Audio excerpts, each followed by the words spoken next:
চলো ভাসুরের বিয়ে সেকেন্ড পার্টটা তোমাদের সাথে শেয়ার করে নিই। তোমাদেরকে আগেই বলেছি অনেক কিছুই তোমরা মিসিং পাবে, যেমন সকালবেলার গায়ে হলুদের কোনো অনুষ্ঠানে আমি থাকতে পারিনি।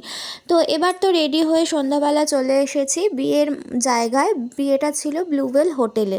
তো আমরা রেডি হয়ে গাড়িতে করে চলে এসেছিলাম। তো তারপরে আমরা যেখানে দাদাভাইকে বসানো হয়েছিল সেখানেই কিছুক্ষণ ছিলাম, একটু রেস্ট নিচ্ছিলাম। ওই হোটেলের রুমগুলোর মধ্যে একটা রুমেই ও দাদাভাইকে বসানো হয়েছিল, তো ওখানেই একটু শাড়ি ঠাড়িগুলো ঠিক করে নিচ্ছিলাম।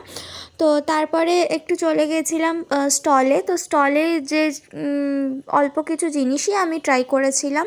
আর দেখো আমি কিন্তু খুব সিম্পল নিজেই সেজেছিলাম, তার কারণ হচ্ছে আমি কথাকে নিয়ে একদমই মানে রেডি হতে পারছিলাম না। যেটুকু হয়েছে এটুকুই অনেক মানে কষ্টে হয়েছি।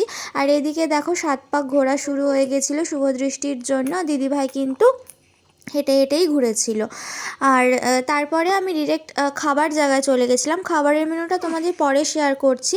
এরপরে কিছুক্ষণ কথা আবার দিদিভাইয়ের মায়ের কোলে ঘুমিয়ে পড়েছিল। আসলে দিদিভাইয়ের মা বাচ্চাদের নিতে খুব মানে ভালো পারে, সেজন্য দিদিভাইয়ের মায়ের কোলে গিয়েও ঘুমিয়ে পড়েছিল। তারপর কিছু ফটো শেয়ার করলাম তোমাদের সাথে, এই ফটোগুলোও তুলেছিলাম। বেশ আরও কয়েকটা ফটো আছে, তো সেগুলোই কিছু কিছু ফটো তোমাদের সাথে শেয়ার করলাম। তোমরা জানিও আমাদেরকে কেমন লাগছিল।